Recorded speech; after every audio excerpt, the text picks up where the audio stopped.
Because of a surgical emergency, I arrived late to my own wedding. Right as I reached the entrance of the venue, over 20 people from my fiancé's family blocked my path. My son has already married someone else. Get out.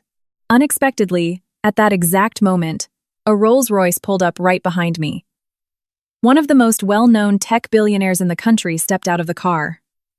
Thank you for saving my son's life. The next day, when my fiancé's family tried to see me again, they were absolutely petrified. Just hours before that chaotic scene, I had pulled off my scrub cap, the sweat still beading on my forehead and sliding in a thin line down my temple. My hands were trembling slightly from the adrenaline, not from fear, but because I had just made it through an incredibly dangerous operation, pulling a patient back from the brink of death. In my mind, the steady beep of the OR's heart monitor still echoed, a monotonous and cold sound, much like the way death knocks on the door. Lily, the scrub nurse, handed me my phone and whispered, her voice a mix of concern and hesitation. Doctor, Sarah, an unknown number keeps calling nonstop. It's gotta be the groom's family. I looked at the flashing screen and felt a heavy weight in my chest. Today was the day of my wedding to Greg. I had requested the day off months in advance. I had promised my mother, Irene, that I would arrive early, that I would be a flawless bride, so she could feel proud in front of his entire family. But in the early hours of the morning, the ER had sent up a severe trauma case in hypovolemic shock. The family had been weeping inconsolably in the hallway, screaming for a doctor as if their own lives depended on it. Dr. Miller, the chief of surgery, looked at me and said only one thing, "Sarah, can you scrub in?" I knew in that moment I couldn't turn my back on them. 4 hours in the operating room, completely unaware if the sun had even risen outside, only conscious of the fact that a very small boy lay on the operating table, his face so pale it was almost translucent. If I had delayed even a little, just 1 minute, there would have been nothing left to save. I gave it my all until the back of my scrubs was soaked in sweat and my neck ached as if it had been stretched to its absolute limit. When I finally heard the anesthesiologist say, "He's stable, doctor," I was able to let out a breath like someone breaking the surface of the water. But stepping out of the OR meant plunging into different waters, those of real life. I hurriedly threw on the simple wedding dress I had hanging in the locker room, fastening each button with clumsy fingers. I had no time for makeup. I just pinned my hair up, wiped the sweat from my face, and sprinted to the parking garage. As I drove, I tried to calm myself by thinking that I would explain everything. No matter how strict my future mother-in-law seemed, she would have to understand. Greg was a reasonable guy. He loved me. He would take my side. When I pulled up to the country club where the reception was being held, I had barely opened my car door when a group of people surrounded me as if I were a criminal. At the forefront was Greg's mother, the woman I was supposed to start calling my mother-in-law today. Her name was Agnes. Her arms were crossed, her face tense, and her lips pressed into a harsh, thin line. Behind her stood a wall of relatives from the groom's side, so many that it made me dizzy. I glanced around and shuddered. There were at least 20 people. They all looked at me like I was a saboteur. Agnes pointed a finger right at my face, her voice as sour as vinegar. "You still have the nerve to show up here, Sarah?" I froze, trying to keep my composure. "Agnes, I am so sorry. Early this morning, I had a surgical emergency and I couldn't abandon the patient." "Don't you dare call me Agnes with that kind of familiarity." She spat, emphasizing every syllable. "I will not accept this disrespect.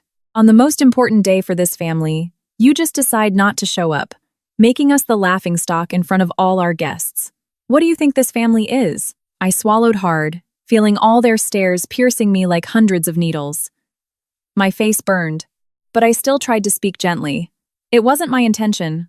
I'm a doctor." Someone was in critical condition.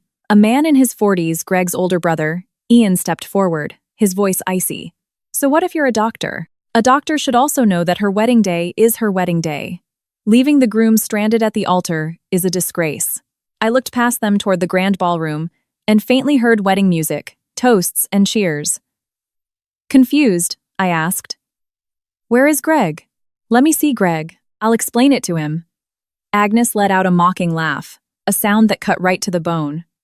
"What do you want to see him for? It's too late. My son has already married someone else." I thought I had misheard. "What did you say?" Agnes lifted her chin, speaking loudly so I would understand perfectly and leave quickly. My son went ahead with a ceremony with Claire, a girl who actually understands what respect and affection mean. Not like you, who only lives for the hospital without caring at all about family. I stood paralyzed. I knew Claire.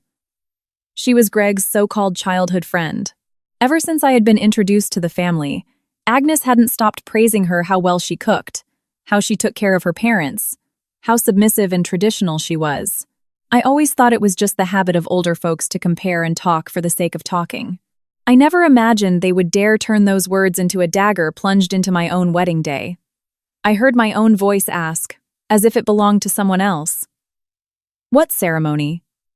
I haven't signed anything. I didn't consent. Oh. You're still talking? Ian interrupted with disgust. Have a little dignity. You're not worthy. Leave. Another woman, probably Greg's Aunt Stella, chimed in. What a stubborn girl, putting work before her husband. Go home, don't make a scene. The family already has a new daughter-in-law. I looked at them, one by one. Whenever I worked overtime, whenever I had night shifts, I had always endured their passive-aggressive comments. I always believed that if I lived decently and fulfilled my duties, they would eventually understand me. And now, on the most important day of my life, they had formed a human wall, blocking my entrance, tossing me aside like defective goods. I clenched my fists tightly, my nails digging into my palms until it hurt. I didn't cry. I refused to let them see me weak. I just said, clearly and word by word, "Let me see Greg." I need to hear it from his mouth. Agnes sneered. Greg is busy toasting with the guests. He doesn't have time for you. Get lost. Get out of here. A few men behind her took a half step forward, as if preparing to physically drag me away. Right at that exact second, the deep, powerful rumble of a luxury car engine echoed behind me. The sound was unmistakable. It glided to a halt right behind the group, causing everyone to instinctively turn around. I turned, too. It was a sleek, gleaming black Rolls-Royce, so elegant that even the afternoon sun seemed to reflect off it softly. The back door opened, and a middle-aged man stepped out. He was tall, with broad shoulders, dressed in a sharp dark suit. He was followed by an assistant and 2 bodyguards. He looked around, his eyes landed on me, and he walked briskly toward where I stood. His face wasn't that of an arrogant billionaire, but rather of someone exhausted and profoundly grateful, like a man who had just survived a night between life and death. He stopped right in front of me and bowed deeply. The entire group of the groom's family seemed to freeze. Agnes's jaw dropped. The man spoke with a deep, clear voice that resonated across the country club entrance. Dr. Sarah, isn't it? I'm Arthur. I've come to thank you. Thank you for saving my son's life. I was stunned. Suddenly, I remembered that in the early hours of the morning, among the relatives waiting outside the OR, there was a man pacing back and forth. His face as tight as a violin string, his eyes red-rimmed, though he was trying hard to hold it together. At the time, I had barely glanced at him, not caring who he was, because the little boy's life was the only thing that mattered. Before I could say anything, Arthur took my hand and squeezed it firmly. His hand was cold, but his grip was very real. He continued, his voice breaking slightly. Without you, my son, I don't think I would have anything left to live for. Tonight, my family is entirely in your debt. I gently pulled my hand back, not out of discomfort, but because everything was happening too fast. I could barely respond. I only did my duty. Rest assured, the boy is going to be fine. Arthur turned to look at the group blocking the entrance, and his gaze suddenly changed, becoming cold and razor-sharp. And who exactly were you telling to get lost just a moment ago? The atmosphere plummeted. The mouths that had been so aggressive just a minute ago snapped shut. Agnes became tongue-tied for a second before forcing a sickly sweet smile. Oh, excuse me. It's just a misunderstanding. She's my daughter-in-law. We were just discussing some family matters. I listened to her words with sheer bitterness. Just a moment ago, she was screaming that she didn't accept me as a daughter-in-law. Now, seeing a powerful, wealthy man standing beside me, she changed her tune instantly. Arthur didn't even bother looking at her. He turned back to me, his voice softening. Dr. Sarah, Would you mind accompanying me for a moment? This place is far too noisy. I'd like to thank you properly. I looked toward the grand doors of the venue, the place I was supposed to enter amidst music and congratulations, but which was now just a human wall of betrayal. Suddenly, I felt completely drained, as if all my energy had been siphoned out. I nodded. All right. Just that simple gesture made the entire group of the groom's family change their expressions. I heard someone sharply suck in a breath. I saw their anxious, darting eyes. I walked alongside Arthur toward the gleaming black car. As I turned my back to them, I heard Agnes calling out to me in a rushed, panicked voice. "Sarah, sweetheart!" About earlier, I didn't answer. I just walked with slow but firm steps, because I had finally understood something. There are doors that, when slammed in your face by others, you do not need to stand outside and beg to be opened. You just have to turn around and pave a new path for your own life. And I never imagined that on this very day, that new path would open with the low growl of a luxury car engine, and with words of profound gratitude I never thought I'd hear during my moment of deepest humiliation. The black car pulled away from the country club, leaving behind the muffled sounds of wedding music and a wall of people who, just moments before, had shamelessly tried to push me into the dirt. Through the tinted glass, I could still see Agnes's figure planted at the entrance, her lips moving as if trying to call me back, not knowing how. In a matter of minutes, her tone had flipped from get out to sweetheart, as fast as flipping a coin. That sudden shift chilled my blood, because I knew it wasn't affection. It was fear. Arthur sat across from me in the spacious back seat, his posture straight, but the dark circles under his eyes were evident. He probably hadn't slept all night either. The bodyguard sat up front, the assistant next to the driver. No one said a word. The car smelled of new leather and a very subtle cologne, but I didn't feel comfortable. I was still wearing my simple wedding dress, the neckline slightly skewed from dressing in such a rush, my hair pinned up haphazardly with several loose strands falling around my face. I looked at my reflection in the window and felt like a runaway bride fleeing her own disaster. Arthur was the first to speak, his tone calm, as if he feared exhausting me further. Sarah, do you need me to take you home to rest, or would you prefer to go back to the hospital?" Hearing the words, "Do you need anything?" put a lump in my throat. Since the morning, all I had been asked was, "How dare you show up? What do you think this family is? Get out." No one had asked me what I needed. I pressed my lips together for a moment so my voice wouldn't tremble. "I just want to sit down for a minute. I'm feeling a little dizzy." Arthur nodded, signaled the driver to slow down, and told his assistant, "Find a quiet place. A small coffee shop, nothing flashy." The car turned onto a tree-lined street. I looked out the window. The city was as busy as ever. People came and went without a care in the world. Nobody knew I had just been kicked out of my own wedding. Sometimes the saddest part isn't the tragedy itself, but the fact that it happens in the middle of everyday life, as if your pain doesn't make the world stop turning for even a second. The coffee shop Arthur chose was in a quiet neighborhood, with a beautiful blooming bougainvillea hanging over the entrance.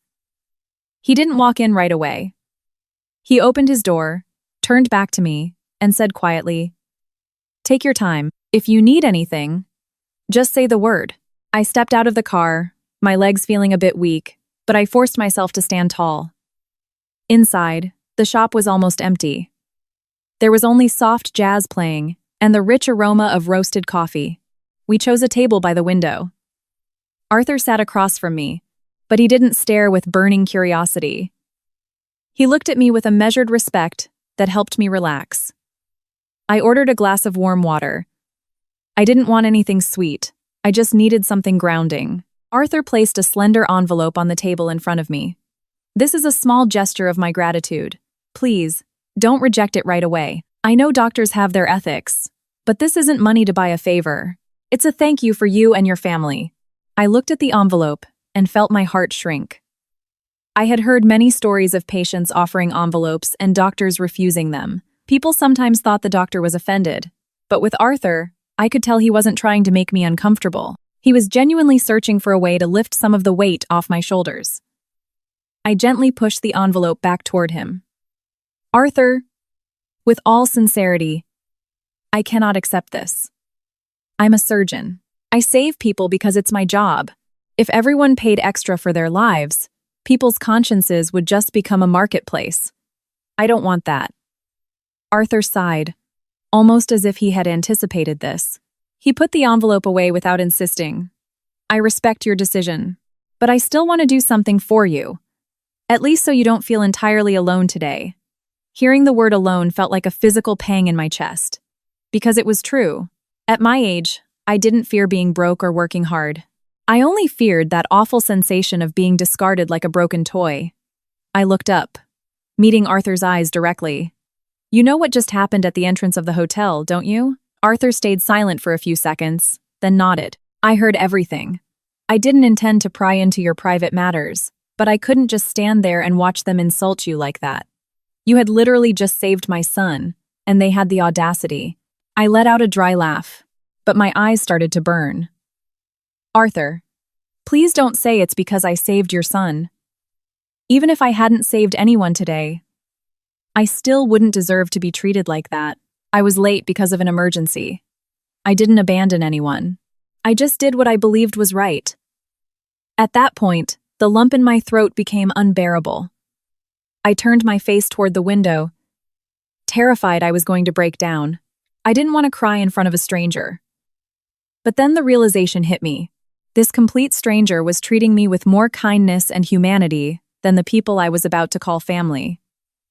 Arthur didn't try to comfort me with grand philosophical words. He just said softly, "Doctor, Sarah, do you have a mother?" I nodded, yes. My mom's name is Irene.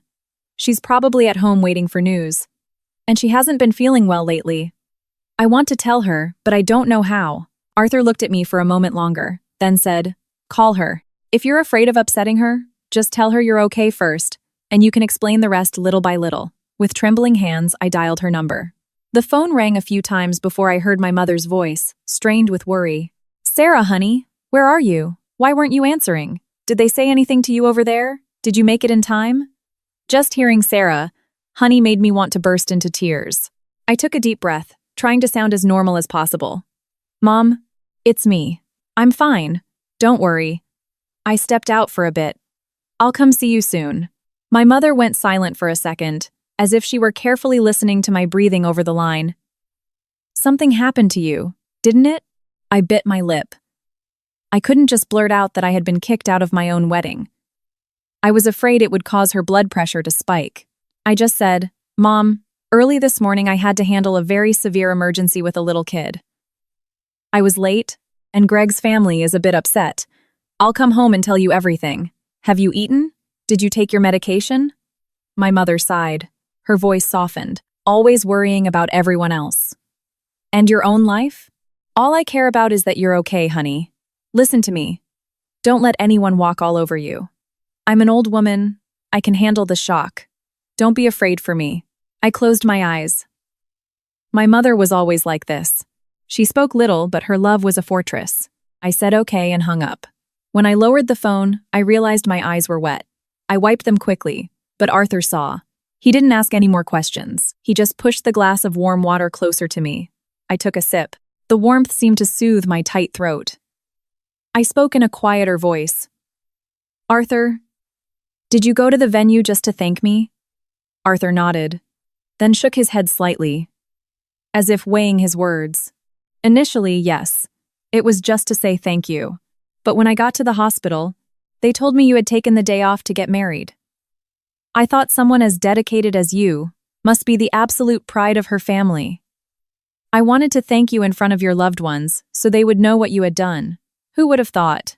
He stopped, frowning slightly. "Who would have thought they would turn your wedding into a humiliation?" I smiled bitterly. "Because they thought I was just an ordinary doctor. They thought I didn't have anyone powerful backing me up. They thought I just had to swallow it." Arthur looked at me, his voice firm. "You don't need anyone backing you up to be respected. But if you wish, I am willing to help you resolve this immediate problem so you can live in peace." I shook my head. "The problem isn't them. The problem is that I trusted Greg. Mentioning his name sent a sharp pain through my chest, like a needle being driven into my heart. I remembered Greg's face when he proposed, telling me he would protect me, that he wouldn't let his mother make things difficult for me. I remembered the times he held my hand and said, 'You do your job. I understand you.' And now, just because I was absent for a few hours to save a life, he could stand at an altar and marry someone else? Or did they force him? Or was he just weak? Or was he already willing to let me go long before today? Arthur asked gently, "Do you want to see Greg to clear things up?" I stayed silent for a long time, then said, almost as if speaking to myself, "I'll see him." But not to beg. Just to close the chapter. To close it for good. My phone vibrated on the table. The screen flashed with Agnes's name. I didn't have it saved, but I had memorized the number. I stared at it for a few seconds, then silenced it. Immediately after, Ian's number called. I silenced that too. Then another unknown number. I knew they were panicking. Arthur glanced at the screen without asking. I put the phone in my purse and said, "Arthur, thank you, but this is something I have to overcome on my own. Could you do me one favor, though?" Arthur nodded. "Name it." I looked him straight in the eyes. "Have someone drive me to my mother's house. I need to get there before they show up to make a scene." Arthur didn't hesitate. "Done. My assistant will accompany you. No one will be allowed to bother you or your mother." I stood up, my legs feeling much steadier. The pain was still there, but it was starting to transform into something else, a reminder. I might fall, but I would not allow myself to be trampled again. When I stepped out of the cafe, a gentle breeze brushed my face. Suddenly, the air on the street felt much more breathable than the stuffy atmosphere of the country club. I didn't know what the road ahead held, but I knew I had to go back to my mother, Irene, first, because even if the whole world turned its back on me, my home was the only place where someone called me with a trembling, loving voice. "Sarah, honey." The car pulled up in front of the familiar, modest street where my mother lived. The sun was high in the sky now, glaring off the old shingled roof of her house. I looked at the small porch and felt my heart clench. Since my dad passed away, my mom lived here alone. Because I was always so busy at the hospital, I could usually only drop by late at night. Today, I was supposed to take her to the wedding, hold her hand as we walked into the ballroom, so she would feel at peace knowing her daughter had a solid shoulder to lean on. And now, I was returning in a half-buttoned wedding dress, carrying a storm inside my soul. Arthur's assistant stayed a few steps back, keeping a very respectful distance. I took a deep breath, telling myself I had to be strong. I couldn't let my mother see me fall apart. I barely pushed the front door open, and she was already there. She was wearing an old beige blouse and still holding a dish towel. When she saw me, her eyes lit up, but then stopped dead when she took in my disheveled dress and messy hair. She didn't ask questions immediately. She just pulled me inside, closing the door softly, as if she were afraid the wind would eavesdrop on our conversation. "Sit down first," she said with a strange, eerie calm. "Drink some water." I sat at the kitchen table, holding the glass of room-temperature water she poured for me. The water rippled with the shaking of my hands. My mother looked closely at my face, then touched my forehead. "You're exhausted, aren't you? Look at the bags under your eyes." I shook my head, forcing a smile. "I'm fine, Mom." She didn't smile back. She sat across from me and sighed deeply. "Sarah, tell me exactly what happened." I knew I couldn't hide it from her. I put the glass down and took her thin, warm hand. "Mom, I was late. I had to do an emergency surgery. When I got to the venue, they blocked the doors. My mother-in-law, Agnes, said Greg had already married someone else." I spoke very slowly, laying out each word on the table like heavy stones. When I finished, I bowed my head. I was terrified to see my mother's expression. She stayed completely silent for a long time.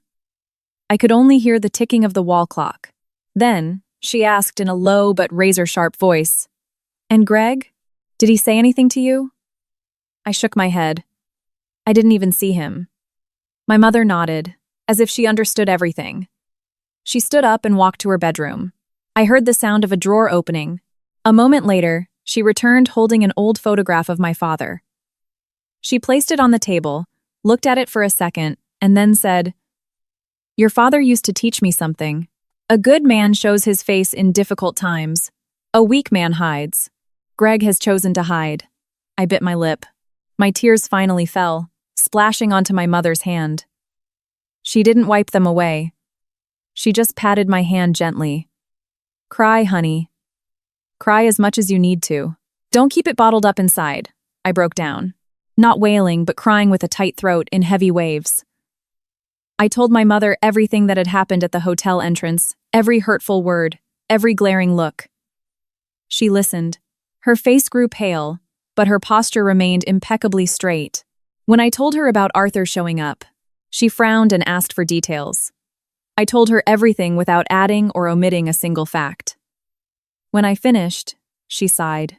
Saving a life is a blessing, but that blessing isn't something to show off, and much less something for others to take advantage of. Remember this, Sarah. Don't go getting soft just because someone has money. I nodded. I know. I just asked him to give me a ride so I could get here in time. I was afraid Greg's family would come here to make a scene. My mother looked toward the front door, her voice resolute. If they come, I will do the talking. You stay out of sight. Her words were calm, but I felt as if an impenetrable wall had just been erected in front of me. Right at that moment, my phone vibrated again. This time, it was Greg's number. I stared at the screen, my heart pounding against my ribs. My mother saw it and said quietly, "Answer it. Make everything crystal clear." I picked up the call. Yes? Greg's voice on the other end sounded hoarse and desperate. Sarah? Where are you? I answered curtly. At my mother's house. Greg went quiet for a second, then started speaking rapidly, as if afraid I would hang up. I'm so sorry. Things aren't what you think. This morning, my mom caused a massive scene. The thing with Claire. It was just a symbolic ceremony to calm her down. It doesn't mean anything. I smiled, a hollow, sad smile. It doesn't mean anything, and yet you stood at an altar and married her? They forced me. You know how my mother is. I don't want to lose you, Sarah. Please, come back and we can talk. I looked at my mom. She shook her head, very softly. I turned my attention back to the phone. My voice was unnervingly calm. Greg, do you know where I was early this morning? I know. You were in surgery. I operated for 4 hours to save a 5-year-old boy. During those 4 hours, where were you? Greg stammered. I was at the venue, worried sick. I continued without raising my voice. If, during those hours, you had come to the hospital to wait outside the OR, even if you just stood there today, would be entirely different. But you chose to stand at an altar with someone else. I don't blame your mother, Greg. I blame you. On the other end, dead silence. I could only hear his ragged breathing. Sarah, please, give me a chance. I shook my head, even though he couldn't see me. That chance is something you burned through this morning. We're done. I hung up. My hands were shaking, but a profound wave of relief washed over me, as if I had just thrown off a massive boulder I'd been dragging around for years. I barely had time to catch my breath when I heard the screech of tires braking hard outside, followed by a commotion of voices. My heart skipped a beat. My mother stood up immediately and walked toward the door. I tried to follow her, but she turned and held up a hand. Stay put. Through the crack in the blinds, I saw Agnes standing on the porch. Her face was pale, but she was forcing a strained, polite smile. Beside her stood Ian and a few other relatives. Irene, please. Agnes called out in a sickeningly sweet voice. We've come to apologize. What happened this morning was a terrible misunderstanding. My mother opened the door just enough to block the threshold with her body. What misunderstanding? Agnes launched into a litany of excuses that it was wedding jitters, that it was a huge mistake, that she had always thought of Sarah as her own daughter. My mother listened without interrupting once. When Agnes finally ran out of breath, my mom spoke slowly. You think of my daughter as your own, and yet this morning you told her to get out? Agnes was left completely speechless. Ian tried to step in. Ma'am, these are just family matters. Sarah is our daughter-in-law. My mother cut him off. Her voice was still low, but it possessed the density of steel. If there is no wedding, there is no daughter-in-law. And if he has already married someone else, even less so. Ian's face flushed bright red. Agnes switched to a pleading tone. Please, Irene, try to understand us. Sarah is an outstanding girl. Our family cherishes her. Let her come back to us, I promise you. My mother smiled sadly. When did you cherish her? When she was in an operating room saving a life, did you cherish her? When you blocked her at the door to her own wedding, did you cherish her? No one answered. My mother continued, pronouncing every single word with absolute clarity. My daughter is a surgeon. She saves lives because it is her calling, not so you can use her to save face at a country club. As of today, our families have absolutely nothing to do with each other. Leave. Agnes opened her mouth to say something else, but footsteps echoed from behind them. Arthur's assistant stepped onto the porch, his voice polite but incredibly firm. Excuse me, Dr. Sarah is not receiving any visitors. I must ask you to leave the property. Seeing a man in a tailored suit acting as security, Agnes panicked. Ian grabbed her arm, and they practically scrambled back to their cars, heads down. I watched them drive away through the blinds. I had no fear left, only a hollow space in my chest. My mother closed the door, locked the deadbolt, and walked back into the kitchen. She looked at me, her eyes red, but her voice was as gentle as a summer breeze. It's over now. Go rest, honey. I hugged her for the first time all day. For the first time all day, I finally felt safe. Mom, I'm so sorry. She stroked my hair. What are you apologizing for? You live your life with decency. That's the only thing that matters. That afternoon, I fell into a deep sleep on the couch. When I woke up, I saw a text message from Arthur. Are you and your mother okay? If you need anything at all, don't hesitate to tell me. I replied simply, we are okay. Thank you. The late afternoon sun was casting long shadows on the porch. I sat next to my mom, listening to her tell old stories about my dad, about the hard times they had survived together. Suddenly, I understood that there are weddings that don't need fancy dresses or a string quartet. They are simply the moments when you choose to stand on the side of what is right, and you have your true family standing right there with you. That night, I decided to request a leave of absence from the hospital. I needed time for my mom and time for myself. The road ahead was uncertain, but at least I hadn't taken another step in the wrong direction. The following days passed much slower than I expected.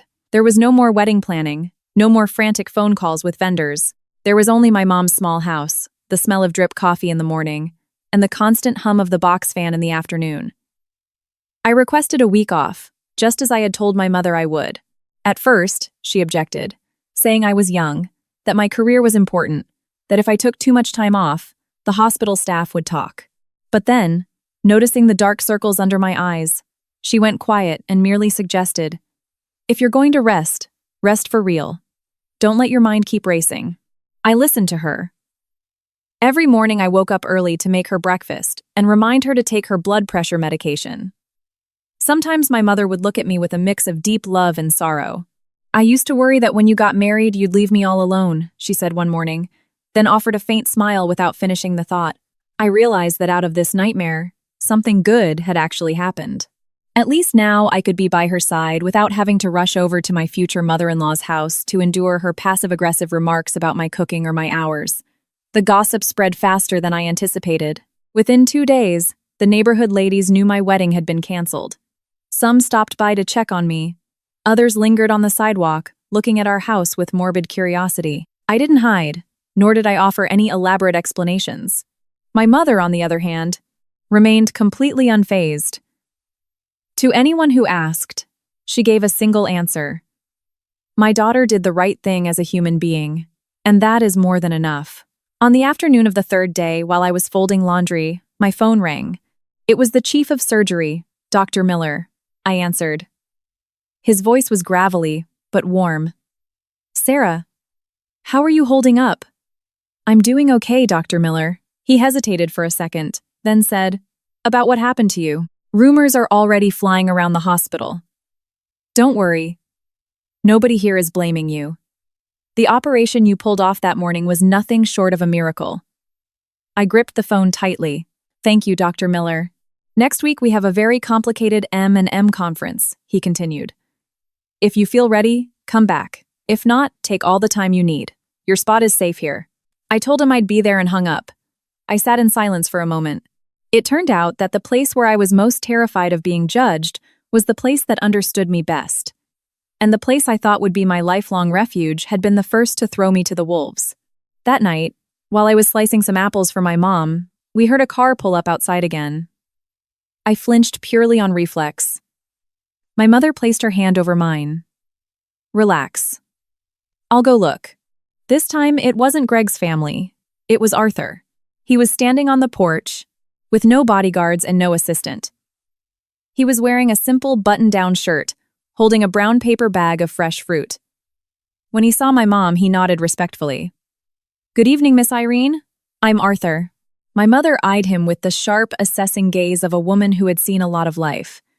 "You're the man from the other day." "Yes, ma'am. I'm the father of the boy Dr. Sarah operated on." My mother nodded and pushed the screen door open. "Come in." Arthur stepped inside. He glanced around the modest living room without a hint of surprise or condescension. He placed the bag of fruit on the kitchen table and said, "The other day I left in a rush and didn't get to properly introduce myself."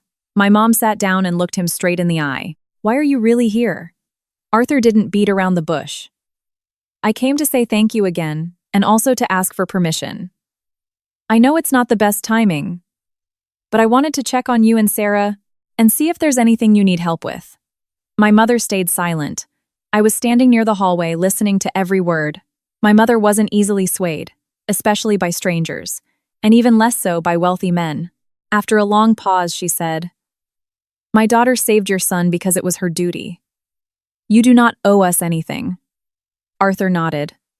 "I understand that. I'm not here to pay off a debt with money. I just thought that during a difficult time for Sarah, if an outsider with zero expectations could help with anything, well, here I am." My mom looked at him again. Her expression softened just a fraction. "Sarah, come out here." I walked into the kitchen. Arthur stood up and greeted me with a polite nod. "Are you doing all right?" "I'm all right," I replied. I turned to my mom. "Mom, Arthur just came to visit." My mother looked between the two of us. "Have a seat."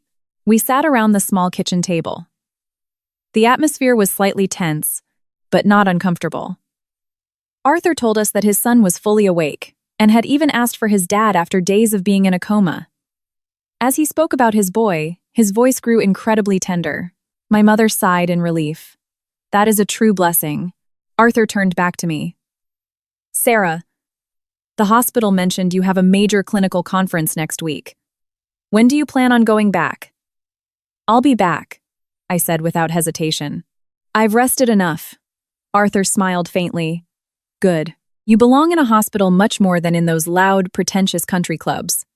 He didn't say it with malice, but I caught the underlying meaning. I smiled, a real smile, for the first time in days. Before leaving, Arthur stood up and addressed my mother. "Miss Irene, if you ever need anything, please do not hesitate to reach out. I consider Sarah the savior of my family, which makes you like family to me too." My mother didn't explicitly accept the offer. She merely said, "As long as you live a decent life and take good care of your son, that is enough for me." Arthur nodded respectfully and headed for the door. I walked him out. When we were alone on the porch, he spoke in a low voice. "I don't want to pressure you. If you don't want to see me, I won't come back." I shook my head. "You don't need to avoid me. I just need time." "I understand," he said. "I'll be waiting. Just as a friend." That night, as we were locking up, my mom asked me, "What do you think of that man?" I thought about it and answered honestly, "I feel at peace around him, but I'm not ready to think about anything else." My mom nodded. "Good. Don't rush. You can walk as slowly as you want through life, as long as you're walking in the right direction." The next day, I received a text from Claire. It was just one line. "Sarah, I am so sorry. I didn't want things to end up like this." I stared at the screen for a long time before finally typing back, "What's done is done. Focus on your own life." I wasn't as furiously angry with Claire as I thought I would be. I was just tired of relationships built on the weakness of the man standing in the middle. That evening, I sat on the porch listening to my mom talk about my dad. "Your father's family opposed me too," she said, looking out at the street. "But he never abandoned me. That's why I believe you judge a man's worth by where he chooses to stand when things get hard. I looked up at the sky. The stars were faint against the city glow. I thought of Greg and his broken promises. I no longer felt a sharp, stabbing pain, just an empty space that was slowly filling up with peace. The following week, I returned to the hospital. When I slipped my white coat back on, I felt like I was exactly where I belonged. My colleagues looked at me without too much intrusive curiosity. They just nodded like it was any other Tuesday. When the bright lights of the OR turned on, I knew that here, at least, I wouldn't be abandoned. And I also knew my story wasn't over. I had just turned the page to a new chapter. Quieter, perhaps, but infinitely more real. The morning I officially returned to work, a light drizzle had been falling since dawn. The hospital entrance was busier than usual. The wailing of ambulance sirens was relentless, a sound so familiar that just hearing it confirmed I was in the right place. I buttoned my white coat, adjusted my ID badge that read Dr. Sarah, and looked at myself in the mirror for a second. My face still showed traces of exhaustion, but my eyes were different. They were no longer lost like they had been days ago, but anchored in a calm I had painstakingly rebuilt. Dr. Miller found me in the hallway. He didn't ask how I was doing. He just clapped me on the shoulder. "Get to work, Sarah. We've got a trauma consult that needs you." His business-as-usual attitude was exactly what I needed. Here, I wasn't the jilted bride or the girl thrown out of her own wedding. I was a surgeon. The operation took much longer than expected. When I peeled off my gloves, I noticed my hands ached from the intense focus, but it was a familiar, satisfying ache. The strangest part was that during the entire procedure, my mind had been completely dialed in. Not once did I think about Greg, or Agnes, or the grand entrance of that hotel. I suddenly realized that some wounds start to heal on their own the moment you return to your true calling. As I walked out of the surgical wing, I saw Arthur standing at the end of the corridor. He didn't rush over. He just waited. When he saw me, he offered a small smile and nodded. I walked over to him. "Did you come to see your son?" "Yes," he replied. "He's fully alert now." He specifically asked to see Dr. Sarah. I walked with him to the pediatric ICU. The little boy was sitting up in bed, looking miles healthier than the last time I saw him. When he saw me walk in, his face lit up and he gave a weak wave. "Hi, doctor." I gently took his small hand, feeling a warm rush of affection. "You are so brave, buddy. Be good and listen to the nurses, okay?" Arthur stood beside me, his eyes glistening. He murmured, "You see? With just one chance to live, everything changes." I nodded, knowing his words carried a weight far beyond the little boy in the bed. When we stepped out of the room, Arthur asked, "Are you busy this evening? I'd like to officially take you and your mother out to dinner to say thank you. If it's too much, I completely understand." I hesitated for a beat, then answered honestly, "I'll have to ask my mom. She doesn't really like crowded, fancy places." Arthur smiled. "Then we'll eat at a small diner near your house. Nothing formal." That afternoon, I went to pick up my mom. She wore a simple dress, her hair neatly styled. On the way to the restaurant, she asked me, "This Arthur, what's your read on him?" I thought about it. He seems like a decent man, but I really don't want to think beyond that right now. My mom nodded. "You're doing the right thing." The dinner was incredibly relaxed. Arthur didn't talk too much. He didn't boast about his tech empire, his money, or his status. He told us how his wife had passed away young, how he had raised his son completely alone, and how there were times, balancing boardrooms and pediatricians, when he thought he was going to break. My mother listened closely, her eyes softening. "Raising a child alone is a heavy burden," she said. "I know." I watched the two of them converse. A strange feeling washed over me. It wasn't the fiery rush of falling in love, but a deep sense of tranquility, watching two people who had actually lived through real hardships speak to each other with total sincerity. When we got back home, my mom said, "He's a good man. He's not impulsive, and he's not arrogant. But you take all the time you need, Sarah. Don't let anyone dictate your pace." I agreed. Later that night, I received a text from Greg. This time, he didn't apologize. He just asked, "Are you okay?" I stared at the text for a long time, then deleted it without replying. I knew we had absolutely nothing left to say to each other, but Greg didn't give up. 2 days later, he was waiting for me outside the hospital. I spotted him from a distance, looking haggard and unkempt. I tried to take a different exit, but he had already seen me. "Sarah!" he called out, his voice cracking. I stopped, maintaining a strict distance between us. "What do you want?" "I just want to talk for 5 minutes." I checked my watch. "Speak." Greg took a shaky breath. My mom realizes she made a huge mistake. She's been genuinely sick for days. She can't stop talking about you. Claire already moved out. I canceled everything with her. I looked at him, feeling absolutely nothing. "And Sarah," he choked out. "I choose you. I'm choosing you now." I smiled. A smile devoid of any joy. "Greg, you aren't choosing me. You are choosing your own peace of mind. When your mother pressured you, you chose her so you wouldn't have to fight. Now that you've lost me and you're miserable, you're trying to crawl back. That isn't making a choice. That's taking the path of least resistance." Greg was left speechless. "I can change." I shook my head. There are things in life that can be fixed, but there are moments that, once lost, are lost forever. Greg stood in silence for a painfully long time, then finally asked, "Do you already have someone else?" I didn't lie, but I didn't owe him explanations either. "That has absolutely nothing to do with you anymore." He dropped his head. "I'm sorry. I already heard about him. And I'm already over it," I said. I turned around and walked away. I felt impossibly light, as if a physical tether had finally been snapped. I knew then that Greg was, officially and permanently, a ghost of the past.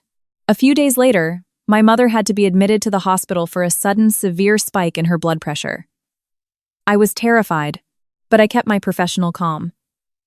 I spent the entire night sitting in a chair next to her bed. Arthur somehow found out. He didn't blow up my phone. He just sent one message. "I'm here. If you need anything, tell me." The next morning, he showed up at the hospital room with a thermos of hot chicken noodle soup from a local deli. He didn't bombard me with questions. He just looked at my mom and said, "Rest easy, ma'am. With Sarah right here, you'll bounce back in no time." My mother looked at him and managed a weak smile. "Having you here makes me feel like my daughter actually has someone in her corner." I stopped pouring the soup and looked at her. She squeezed my hand. "I mean it. Whether you lean on him or not is entirely up to you." Arthur stood up and said quietly, "I'm going to step out for a minute and let you two eat." When we were alone, my mom looked at me for a long time. "Sarah, what are you most afraid of right now?" I thought about it. Trusting the wrong person again. She nodded. "It's completely normal to be afraid. But don't let that fear board up your doors. Just remember, whoever enters your life needs to be brave enough to stand right beside you when the roof caves in." I stayed silent. I thought of Arthur. I thought of the look in his eyes that day at the country club entrance. He didn't ask who was right or wrong. He only asked if I was okay. And last night it was the same. He didn't ask what I wanted him to do. He just told me he was there. That evening, I sat alone in the hospital corridor near the vending machines. It had started to rain again. I realized that my failed wedding no longer hurt me. I was just learning how to trust again slowly, with intense caution, but without shutting myself off from the world. The road ahead was long. I didn't know for sure who I would choose or how long I would walk alone, but I knew with absolute certainty that I would never walk backward again. After the night my mother spent in the hospital, my life slowed down, as if someone had turned the volume of the world way down. I went from the hospital floor to my mother's room, a straight, unwavering line. Her room was on the 3rd floor of the internal medicine wing, with a window that looked out over a row of oak trees. Every morning, the sunlight filtered through the leaves, casting bright, dancing spots across her blankets. My mom said watching those leaves gave her more peace than being at home. I got used to waking up early to make her a warm casserole or soup and bringing it in Tupperware. One afternoon, I was so bone-tired that I fell asleep in the awful plastic chair beside her bed. When I woke up, I found my mother awkwardly trying to drape a blanket over my shoulders with her shaking hand. I gently caught her hand and whispered, "Go to sleep, Mom. I still have energy." She looked at me with an expression that was both deeply tender and dead serious. "Don't force yourself, Sarah. If you make a habit of pretending you're strong, when you're finally, truly exhausted, you will completely collapse." I never forgot those words. Arthur kept visiting, but he always maintained a respectful distance. Sometimes he would just peek his head in the doorway and ask, "How is Miss Irene doing today?" After I gave him an update, he would nod and leave. Other times, he would leave some fresh fruit or magazines on the bedside table and chat briefly with my mom. She no longer looked at him with suspicion, but she kept her guard up. She knew better than anyone that what comes too fast usually leaves just as quickly. One evening, as I was finishing my shift, Arthur called me. His voice was deep, carrying a hint of hesitation. "Sarah, are you free tonight? I wanted to ask you a favor." I checked my watch. "Tell me." "My son spiked a fever again last night. The on-call pediatrician already checked him, and he's physically fine, but he won't stop asking for you. I know it's an imposition, but if you could just drop by and say a few words to him." I didn't hesitate. "I'm on my way." The pediatric wing was much quieter than during the morning rounds. The little boy was facing away from the door. But when he heard me walk in, he turned, his eyes lighting up. "You came!" I sat on the edge of the bed and felt his forehead. "I'm right here. You have to be good and do what the doctors say, okay?" The boy grabbed my hand with surprising strength. Arthur stood a few feet back, his eyes red. When the boy finally drifted off to sleep, Arthur led me out into the hallway. "I'm so sorry to bother you with this." "It's no bother," I replied softly. "When kids are scared, they cling to whoever makes them feel safe. It's completely normal." Arthur looked at me for a moment, then spoke slowly. "Sarah, I know you're cautious. I don't want to cross any boundaries, but I also don't want to pretend that I don't feel anything. I care about you deeply." I stayed silent. Not out of shock, but because I had felt it coming, I decided to be completely direct.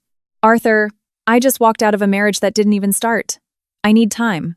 I don't want anyone waiting around for me in vain." He nodded slowly. "I understand. I don't need you to promise me anything. I just ask one thing. Allow me to be by your side when you need me." His approach wasn't pushy or suffocating. I felt my racing heart begin to settle.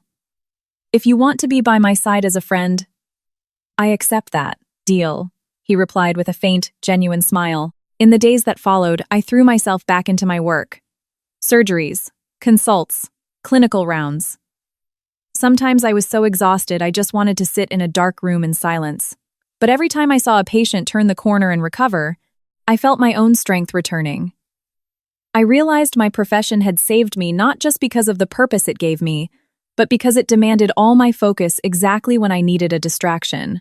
News about Greg's family reached me occasionally through the hospital grapevine. A nurse who knew them told me, "Agnes is actually sick. She won't stop talking about how they ruined everything." Greg asked for a transfer. Claire moved out of state. I listened, but it didn't affect my pulse. It was like hearing a story about strangers on the news. One evening, my mother was doing well enough that the attending physician discharged her.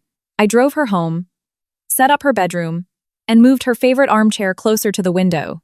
My mom watched me fuss over the pillows and then said, "Sarah, let me ask you something honestly. Are you angry with me for not warning you about Greg sooner?" I turned around. "Did you warn me, Mom? Because I think I was the one who refused to listen." My mom smiled sadly. "You're just like your father. You trust people too much." I sat on the edge of her bed. "Mom, if I didn't trust people, I couldn't do what I do for a living." She nodded. "That's true. But you have to know who to trust. Remember that." That night, Arthur dropped by with some premium vitamins for my mom. She accepted them, saying, "You shouldn't be wasting your money." Arthur replied smoothly, "I consider you family." My mom looked at him, this time without averting her gaze. "Have a seat. I want to ask you a question." Arthur sat down, his posture impeccable. "Go ahead, ma'am. What exactly are your intentions with my daughter?" My mom fired point blank. I jumped slightly. Arthur stayed quiet for a few seconds, then answered calmly. "If Sarah permits it, I would like to date her seriously. If she isn't ready, I will remain by her side as a friend, without overstepping. My mother studied his face, then turned to me. Did you hear that? I nodded. My heart was thumping against my ribs. My mother turned her sharp gaze back to Arthur. I don't care if you're a billionaire. I just need to know that when things get ugly, you will stand by her side and you won't throw her to the wolves. Arthur answered with absolute conviction. You have my word. My mom let out a breath, as if a heavy weight had been lifted off her chest. All right. But I'm warning you. It is not going to be easy for this girl to trust again. Arthur smiled. I know. After that night, nothing changed drastically. But an invisible thread now connected us. I no longer kept my guard up around him, though we didn't rush forward either. We talked more about our jobs, about his son, about the mundane fears of everyday life. I knew he had also suffered a massive loss, which was why he was in no hurry. Once, while driving back from picking up my mom's prescription, I asked him, "Aren't you scared?" Scared of what? Of starting a relationship when both of us have so many scars. He kept his eyes on the road and said slowly, "Of course I'm scared, but what scares me the most is never having the guts to take the leap." That answer stayed with me. That night, sitting alone on my front porch, feeling the cool evening breeze, I realized that my heart wasn't dead-bolted shut like it had been those first few days. I was slowly cracking the door open, letting the light in, but making sure the wind didn't blow too hard. I didn't know what the future held. All I knew was that I was moving at my own pace, without anyone pushing or dragging me. And this time, if I decided to fall in love, I would do it with my eyes wide open and a heart that knew how to protect itself. After that blunt conversation between my mother and Arthur, the little house felt more peaceful. Not because the storm had totally passed, but because everyone had laid their cards on the table, leaving nothing hovering in the air. I noticed that my mom no longer looked at Arthur with a raised eyebrow, but rather with the quiet observation of a seasoned mother assessing if a man was strong enough to anchor her daughter. As for me, I kept my head down at the hospital, but I carried a strange new sense of support inside me. Not because I had a rich man behind me, but because I knew that if something went wrong, there was someone willing to just listen, without interrupting, without offering unsolicited advice. And that alone felt like hitting the lottery. One afternoon, right as I finished my shift, Dr. Miller called me into his office. He was leaning against his windowsill, holding a manila folder, his expression grave. "Sarah, have you heard anything from Greg's family recently?" I shook my head. "I have zero contact with them." Dr. Miller sighed heavily. "They just filed a formal complaint against you with the hospital's medical board." I felt my blood run cold. "A formal complaint?" "Yes," he nodded. "They are claiming that you abandoned your post on the day of your wedding, damaging the reputation of the groom's family. They are also heavily implying that you used an emergency surgery to network with a high-net-worth individual." For a second, the room spun. I couldn't believe they had stooped this low. I gripped the edge of his desk. "And what is the hospital going to do?" Dr. Miller looked at me with deep seriousness, but no hostility. "The hospital has already run an internal review. The surgical report is flawless. The on-call team corroborated your timeline perfectly. You did absolutely nothing wrong, Sarah.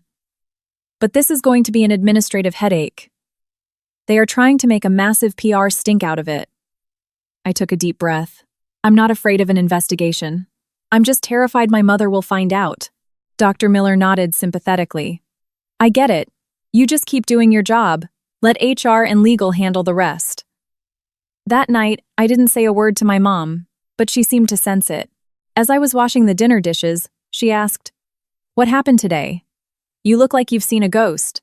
I was going to lie, but I ended up telling her everything. Greg's family filed a formal complaint at the hospital. My mom put down her tea mug and stared at me for a long time.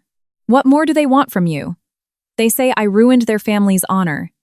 My mother let out a harsh, bitter laugh. "The honor they themselves dragged through the mud by having a fake wedding to save face at a country club?" I dried my hands and held hers. "I'm not scared, Mom. I'm just worried that you're going to worry." My mom patted my cheek. "Don't underestimate me, Sarah. I might be old, but I'm not so fragile that I can't weather this. If you did the right thing, you walk into that hospital with your head held high." The next day, Arthur found out through Dr. Miller. He called me immediately. His tone was low, but razor sharp. "Sarah, do not worry about this. I've already spoken to my legal team. If they continue to defame you, I will personally testify on your behalf. I will tell the board exactly what I saw that morning." I was quiet for a moment. "You don't need to do that. I don't want to drag you into this mess," Arthur replied instantly. "You aren't dragging me anywhere. I am stepping in voluntarily. Because you don't deserve this." His words hit me right in the chest. I remembered the day at the hotel entrance when he had planted himself in front of me, not asking for context, just asking if I was okay. Now, he was doing the exact same thing. He wasn't asking what PR spin to use, he was just saying he'd be on the stand. A few days later, the hospital convened an official meeting. Present were department heads, a hospital lawyer, and a representative for Greg's family. It was Ian. He sat across the long mahogany table, refusing to meet my eyes. When the board pressed him for details, he talked in circles, unable to provide a single piece of evidence beyond his mother's wounded pride. I sat calmly and laid out the exact timeline, from the moment my pager went off to the moment they physically blocked me at the venue doors. I didn't embellish, I didn't complain, I just stated the absolute facts. When I mentioned Arthur pulling up in his car to thank me, Ian stared at the table. He probably realized that his mother's spite had escalated into something they couldn't control. The meeting concluded with a swift and decisive resolution. I was cleared of any wrongdoing. The complaint was officially dismissed. When I walked out of the boardroom, my legs felt like jelly. I wasn't ecstatic. I was just bone, tired. It was a completely unnecessary battle, but one I had to fight. Arthur was waiting in the lobby. When he saw me, he stood up. "Is it over?" "Yes," I breathed. He nodded. "Let's go get some food. I think you need a massive burger." I actually laughed. "You're very practical." We ate at a classic American diner a few blocks away. We didn't talk about the hospital drama anymore. We just talked about normal things. He told me his son had started running around the house again and was telling everyone he wanted to be a surgeon when he grew up. Listening to him anchored me, but I knew the storm hadn't entirely passed. A few days later, Greg showed up at my house. I was still at work. My mom was home alone. When I pulled into the driveway, I found my mom sitting in the living room, looking pale. Greg was sitting across from her, his head buried in his hands. "He came to apologize," my mom said before I could even take my coat off. I looked at Greg. He had lost a lot of weight. "What are you doing here?" Greg spoke in a hollow voice. "I know I messed up." My mom went completely off the deep end. "I never imagined she would file a complaint with your hospital." I smiled. A tight, cold smile. "You didn't imagine it, or you were just too cowardly to stop her?" Greg didn't answer. My mom stepped in. "Greg, I don't hold any hatred in my heart for you. But you are far too late." Greg looked up, his eyes bloodshot. "Please, just give me one chance to fix this." My mom shook her head. "Life doesn't just put opportunities on pause while you figure things out. Leave. Don't make this any more pathetic than it already is." Greg turned to me. "Sarah." I cut him off, my voice steady. "Go. I am perfectly fine. You need to figure out how to live your own life decently." Greg lingered for a few agonizing seconds, then finally stood up and walked out the door. When it clicked shut, my mom sighed deeply. "You see, honey? People only come crawling back when they've run out of other options." I hugged her from behind. I don't regret a single thing anymore. That night, I texted Arthur. "It's all over." He replied quickly. "Good. Now, get some sleep." I lay in bed, staring at the ceiling, replaying everything that had happened. From the catastrophic wedding day to the hospital complaint, from the sheer agony to the quiet peace I felt right now, I was no longer the submissive girl trying to please a nightmare mother-in-law. I had learned how to stand tall without forcing it, and how to protect my boundaries without lowering my head. And I knew this story was leading me to a new crossroads, where I would have to make choices not just with my heart, but with a hard-earned maturity. After Greg left, a profound silence took over the living room, like the eerie calm that follows a violent thunderstorm. My mother sat in her chair for a long time, staring out at the small backyard where she tended her tomato plants. I brewed a cup of herbal tea and placed it in her hands. Her fingers trembled slightly, but her voice was as solid as rock. You see, people beg for forgiveness when they have no options left, not because they actually comprehend the damage they've caused. I sat on the sofa beside her. I know. I expect absolutely nothing from him anymore. My mom nodded and turned to me, her gaze a mixture of sternness and deep maternal love. Sarah, consider that chapter permanently closed. Don't let him drag you back into his mess for a second time. They can hurt you once, but if they hurt you twice, it's because you left the door open. I nodded in silence. My heart wasn't racing anymore. There was an empty space inside me, but it wasn't a cold void. It was the satisfying emptiness of a room that had finally been deep cleaned. A sense of pure relief, even if I hadn't put any new furniture in it yet. In the weeks that followed, I threw myself into the hospital. It was a brutal season for the surgical ward, back-to-back operations, endless consults. There were night shifts where, by dawn, I was slumped against the break room wall drinking lukewarm drip coffee, my eyes burning. But strangely, I didn't feel the soul-crushing exhaustion I used to. Maybe because my mind was no longer tethered to a broken relationship. Arthur kept his word. He stayed close, but never pushed. Sometimes a whole week would pass where we only exchanged short text messages asking about my mom's blood pressure, or if I was getting enough sleep. Not a single rushed romantic declaration, not a single heavy promise. It was precisely that measured restraint that made me feel so incredibly safe. One Friday afternoon, as I was charting my last patient, Arthur texted me, "Sarah, my son is officially getting discharged from outpatient follow-up this weekend. If you have some free time, I'd love to invite you and your mom over to my house for lunch. It's not a big party, just a family meal." I read the message and chewed on my lip for a while. I asked my mom.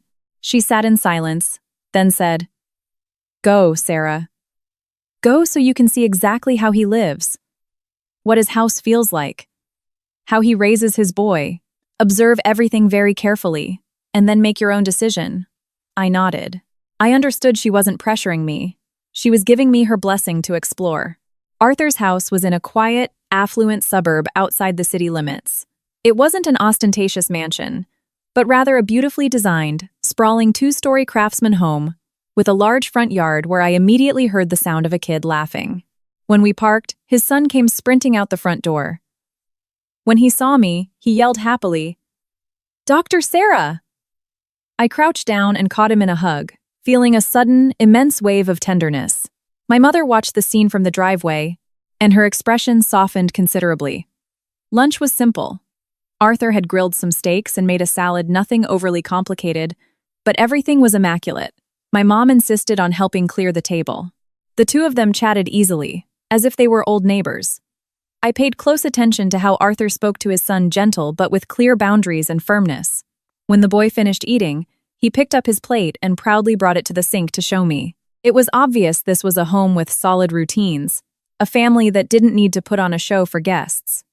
After lunch, my mom announced she wanted to go sit on the patio to enjoy the breeze. I knew she was doing it on purpose to give us a moment alone. Arthur and I stayed in the living room. The afternoon sun was streaming through the large windows. Arthur was the first to speak. "Sarah, I invited you today not to put pressure on you. I just wanted you to see my real life, so that whatever decision you make it knowing exactly what you're walking into." I looked at him. "Aren't you afraid that seeing all this might make me run away?" He smiled slightly. "Of course I am. But what I'm more afraid of is starting something built on an illusion." His absolute transparency left me momentarily speechless. I realized that after everything I had been through, I had developed a hypersensitivity to bullshit. And Arthur, by laying everything bare, was respecting that sensitivity entirely. On the drive back, my mom didn't say much. That night, as she was getting ready for bed, she asked, "What did you think of today?" I thought for a second. I felt peaceful. My mom nodded. "Peace is a beautiful thing, Sarah. But don't rush to anchor your whole life to it just yet. Let time give you the final answer." A week later, the hospital hosted a statewide clinical symposium. I was selected to present a case study on a highly complex pediatric trauma surgery, specifically the surgery that had made me late to my wedding. Standing at the podium, looking out at the auditorium filled with top surgeons, I saw Dr. Miller in the front row, nodding encouragingly. I spoke clearly, detailing the procedure without skipping a beat. When I finished, the entire room broke into applause. I bowed my head slightly. A very different emotion washed over me. It wasn't ego. It was validation. The absolute confirmation that on that morning, I had made the right choice. Following the symposium, I received an invitation to join an elite, specialized surgical research team. It was an opportunity that would consume even more of my time, but it would skyrocket my career trajectory. I told my mom about it. She thought about it for a minute, then said, "Take it, honey. I can take care of myself." I looked at her, noticing how much more silver was in her hair now. "I'm terrified of leaving you alone too much." My mom smiled warmly. "I am not alone. I have you. And I get to watch you build your life. I refuse to be an anchor holding you back." That evening, I texted Arthur about the research group. He replied with one line.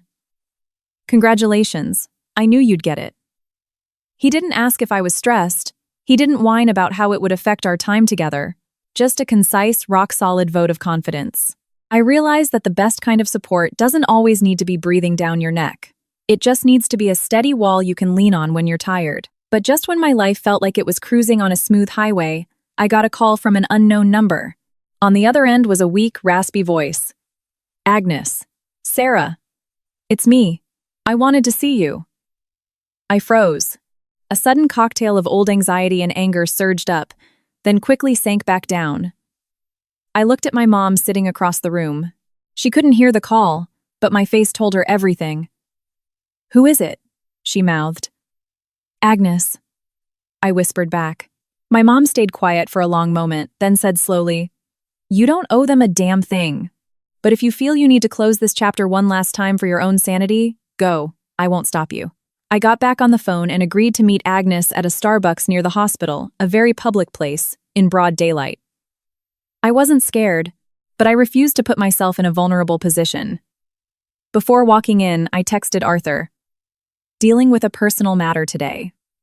Might be out a little late." He replied instantly. "Do what you need to do. I'm right here." Those words, demanding nothing, questioning nothing, were all the armor I needed. I didn't know if seeing Agnes would rip open an old wound or finally cauterize it. All I knew was that I would never let anyone dictate my worth again. I arrived at the coffee shop 10 minutes early. It was on a quiet corner, a few blocks from the hospital, not too crowded, the perfect neutral ground for a difficult conversation. I chose a booth by the window and ordered a hot green tea. I wrapped my hands around the cardboard cup, feeling the heat, but internally I was shockingly lucid. I wasn't trembling like I had been outside the country club, nor was I furious like during the hospital investigation. I just felt like I was reaching the end of a very long, exhausting road. Agnes arrived a few minutes late. When she walked through the door, it took me a second to recognize the woman who, with her hands on her hips, had publicly humiliated me. She looked frail now.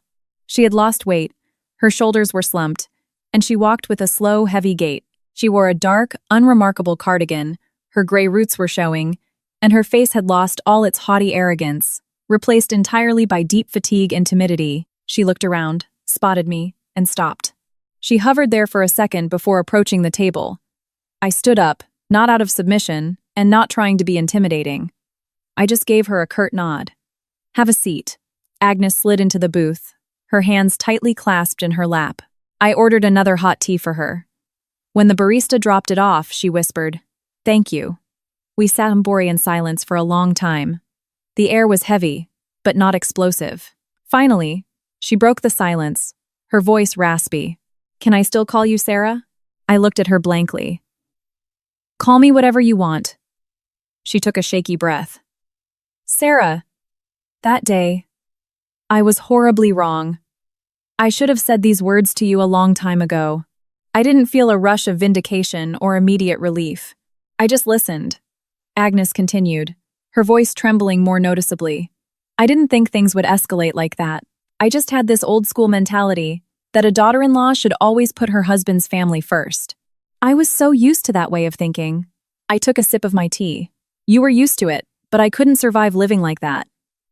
She nodded frantically, as if terrified I would walk out. I know. Later, when I found out you had been operating on that billionaire's son. I realized that if you hadn't been there, that little boy might have died. I looked her dead in the eye. Agnes, even if I hadn't been operating on anyone important, even if it was a routine appendectomy, I still wouldn't have deserved to be treated the way you treated me. Agnes dropped her head. A single tear fell onto the laminate table. I know, I am so full of regret. But in that moment, I panicked. I was terrified of what our relatives would say. I was terrified of losing face. I offered a small, humorless smile. You were terrified of what strangers would think, but you weren't afraid of destroying the woman you were supposed to call a daughter. Those words finally broke her. She pulled a tissue from her purse, her shoulders shaking with quiet sobs. I didn't offer her a napkin. I didn't reach out to comfort her. I had shed enough tears over this family. Now it was her turn. After a few minutes, Agnes wiped her eyes and continued. Greg, he's not doing well. He asked for a transfer to a branch out in Ohio. He says he can't stand being in this city anymore. He blames me for everything. I listened, but my heart remained totally unmoved. That is an issue between you and your son. She looked up at me with a desperate, pleading gaze. Sarah, I wouldn't dare ask you to come back to him. I just want you to forgive me. I've aged 10 years in a few months, and when I sit alone and think about what I did, I realize how incredibly cruel I was. I stayed silent. Forgiveness isn't a magical word you just dispense the second someone asks for it. I thought about my mother, about the look of horror in her eyes when she heard Agnes had told me to get out. I thought about the nights I spent clutching my pillow, not because I missed Greg, but agonizing over what I had done wrong to deserve such viciousness when all I ever tried to do was live decently. I put my cup down and looked right at her. I don't harbor any hatred for you, Agnes, but I will never forget it either. I forgive you for the sake of my own peace of mind, not so things can go back to normal. She nodded, tears continuously streaming down her face. I understand. I don't dare hope for anything more. I slid out of the booth. Then, let's consider this matter permanently closed. From now on, please don't reach out to me again. Let's both just live our separate lives. Agnes stood up too, leaning heavily on the table. Sarah, I hope you find a man who actually knows your worth. I looked at her and gave a single nod. I expect nothing less. I walked out of the coffee shop and took a massive breath of fresh air. The afternoon sun was pale, not blinding. I felt remarkably light, as if I had finally dropped a suitcase full of bricks that I had been dragging around for months. My phone buzzed in my pocket. It was Arthur. Are you done? Yeah, I replied. Are you okay? I'm actually really okay. He didn't pry for details. He just said, I'm in the neighborhood. If you're up for it, let me buy you a real coffee. I didn't even hesitate. Sounds great. We met up at our usual quiet cafe. I told him about the entire conversation with Agnes, leaving nothing out. Arthur listened intently, never interrupting. When I finished, he just said one thing. You handled that perfectly. I looked at him. Doing the right thing isn't always easy. He nodded. No, it's not, but it lets you sleep with a clear conscience. His words made me smile. I realized that when I was with him, I didn't have to perform. I didn't have to prove I was the perfect submissive partner. I could just be Sarah. When I got home, my mom was out back watering her tomatoes. When she saw me, she asked, So? How did the meeting go? It's done. I closed the book on it. My mom nodded approvingly. Good. Some things in life require one final, ugly conversation so you never have to speak of them again. That night, lying in bed, I thought about the crazy roller coaster of the last year. I no longer felt a burning rage toward Agnes, nor a lingering grief for Greg. I just felt a quiet, solid maturity taking root inside me, unobtrusive, but entirely unbreakable. The next day, I officially accepted the spot on the elite research team. The new role was going to devour my schedule, and I knew there would be travel involved. I mentioned it to Arthur over dinner. He just smiled. We'll make it work. You do what you need to do. No guilt trips, no ultimatums. I realized this was the highest form of respect he could offer me. I didn't know exactly where my future with Arthur was headed, but I knew that as of today, I was no longer dragging the ghosts of my past behind me. I had closed a heavy door, ensuring that any new doors I opened would be walked through with absolute dignity. After that final closure with Agnes, my life entered a strange, beautiful new phase. There were no more dramatic storms, but there weren't fireworks every day, either. Everything moved with a steady, reassuring rhythm like a lake the morning after a hurricane. On the surface, it looked perfectly still, but underneath, the water had been entirely filtered and renewed. The surgical research group kicked off the following week. I was assigned to a highly specialized trauma unit, and the pressure was astronomical. Committee meetings dragged on until 9 at night. Staring at clinical trial data strained my eyes until they blurred. Sometimes I'd drive home when the city's skyline was already lit up against the pitch-black sky. My mom got into the habit of eating dinner early and keeping a plate wrapped in foil in the oven for me. Whenever I stumbled through the door, exhausted, she would just say, "Wash your hands and eat before your stomach turns into a knot." Those incredibly mundane, maternal phrases became my anchor to the real world. Arthur, for his part, never interfered with my chaotic schedule. He just checked in with perfectly timed, low-pressure texts. "Are you completely dead on your feet today? Did you manage to eat real food?" Sometimes I was scrubbing into a trauma case and didn't reply for 6 hours, and he never held it against me. His quiet, non-demanding presence made me feel deeply respected, never managed or controlled. One Friday afternoon, after a particularly grueling morbidity and mortality conference, Dr. Miller pulled me aside. "Sarah, next weekend the hospital is partnering with a nonprofit to run a free rural health clinic up in Appalachia. We need a solid trauma surgeon on the roster. Do you want in?" I thought about it for a grand total of 3 seconds. Yes. Put me on the list. I told my mom that evening. She just nodded as she stirred a pot on the stove. "Go, honey. Your father used to volunteer for those rural trips. They're good for the soul. They remind you why you put yourself through medical school in the first place."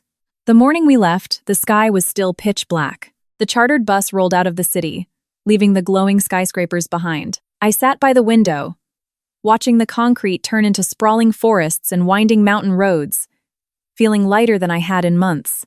It was the first time since the wedding disaster that I was traveling without feeling like I was running away from something. I was going because I wanted to be there. The trip lasted 3 grueling days. The conditions at the pop-up clinic were rough, limited supplies, endless lines of people who hadn't seen a doctor in years. But the sheer gratitude in their eyes wiped out any physical exhaustion I felt. On the second day, a frail, elderly woman gripped my hand with her calloused fingers and whispered, "Doc, you got the exact same eyes as my late daughter." I smiled, feeling a sudden lump form in my throat. That night, while the rest of the medical team was crashing on cots in the local high school gym, I stepped outside into the cool mountain air. The sky was an ocean of brilliant stars. My phone buzzed. It was Arthur. "Did you make it up the mountain in one piece?" "Yeah," I smiled into the receiver. "It's incredibly quiet up here." He chuckled. A low, warm sound. I figured. "You've always seemed like the kind of person who thrives in places like that."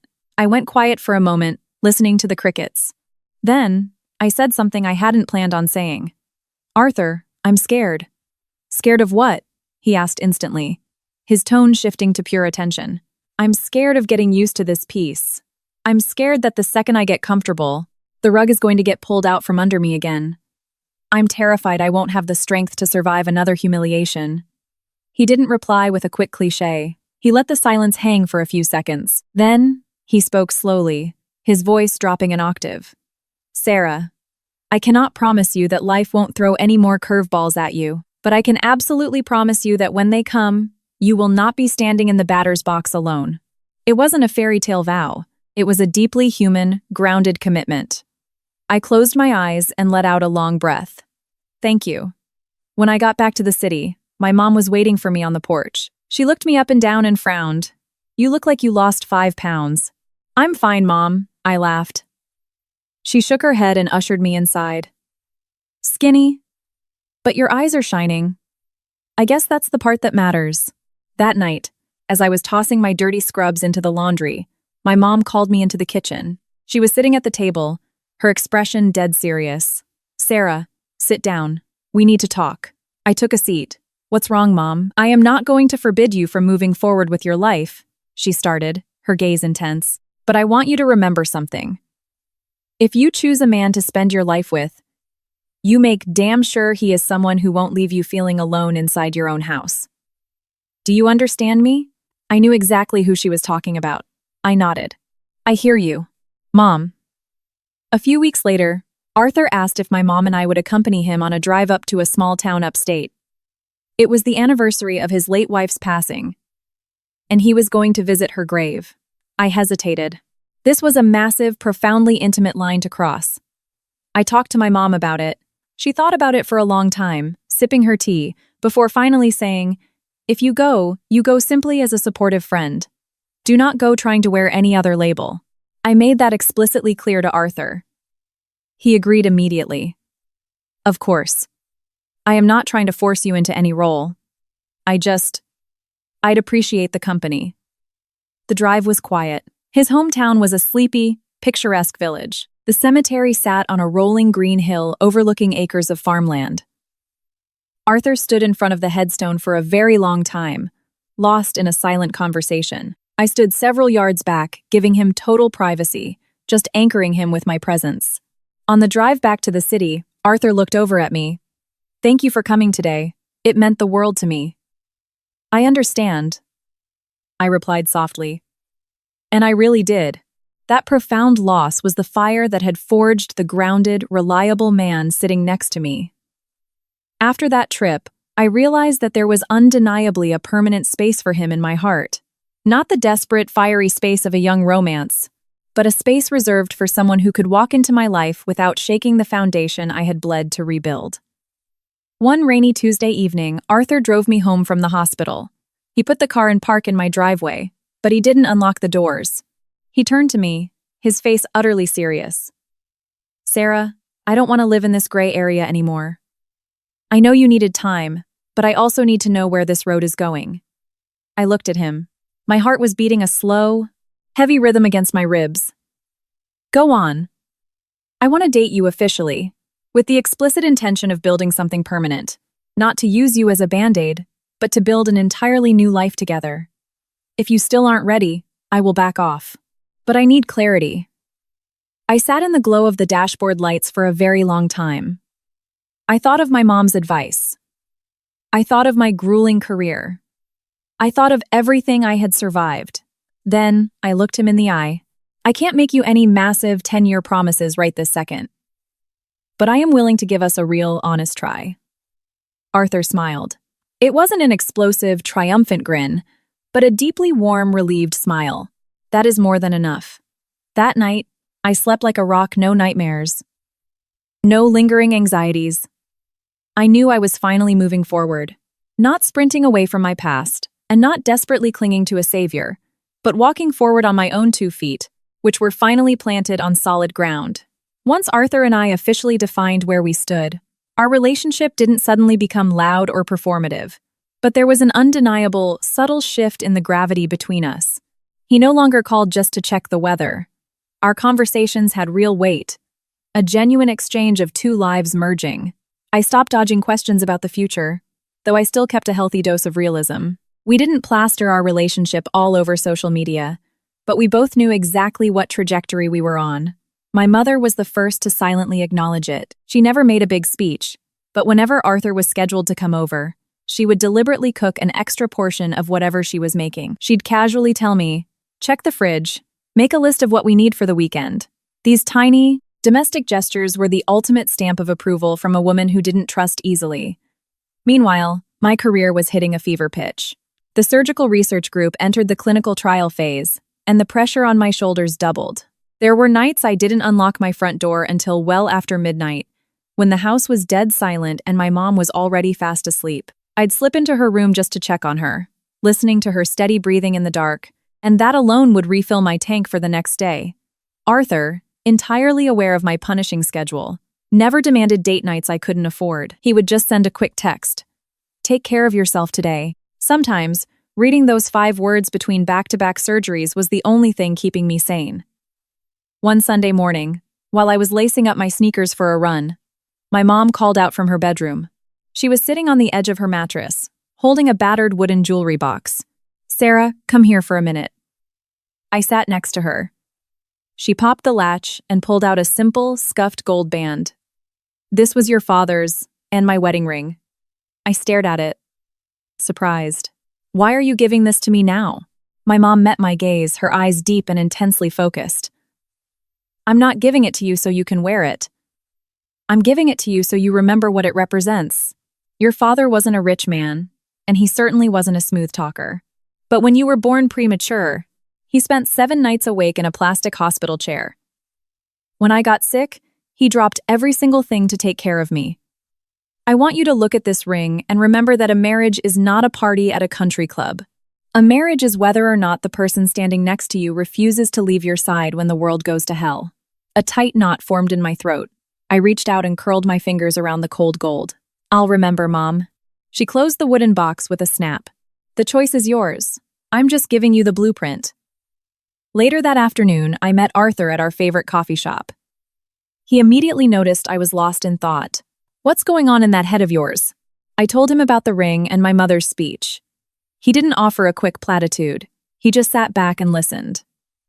After a long pause, he asked, "Are you scared?" "Yes, I'm scared," I answered with brutal honesty. "I'm terrified of making the wrong bet again." Arthur looked at me with an unwavering gaze. "Sarah, I'm scared too. But I truly believe that if we spend our whole lives refusing to step onto the ice because we're afraid of falling, we're just going to spend our lives watching from the bleachers." His words didn't feel like a pressure tactic. They felt like a shared truth. It made me think hard. A few days later, Greg materialized out of nowhere, but not to find me. He went looking for my mother. I was pulling into the driveway after a shift when I saw him standing on our porch, looking utterly defeated. My mom was standing inside the screen door. She hadn't invited him in, but she hadn't slammed the door in his face either. "Can I just speak to you for 1 minute?" Greg pleaded. My mom looked at him, her face impassive. "Make it quick." Greg looked down at his shoes. "I'm moving to Ohio permanently. I wanted to say goodbye to you, Miss Irene." My mom gave a single, firm nod. "Wherever you go, act like a decent man. Don't cause another woman the kind of pain you caused here." Greg turned and saw me walking up the driveway. His eyes lacked the desperate, frantic energy they'd had months ago. They were just hollow. "Sarah, I hope you have a good life." I stopped a few feet away and gave him a brief nod. "You too, Greg." There were no tears, no screaming matches, no dramatic closure. Just 2 adults who had once shared a highway but had taken vastly different exits. That evening, I casually mentioned the encounter to Arthur over the phone. He simply replied, "If the book is finally closed, then good." It hit me right then my heart hadn't skipped a single beat when I saw Greg. I felt nothing but a mild apathy. It was the absolute, final proof that the ghost was entirely exorcised. A month later, my research team published preliminary results that sent shockwaves through our surgical specialty. I was selected by the department heads to present the findings at a massive national medical conference.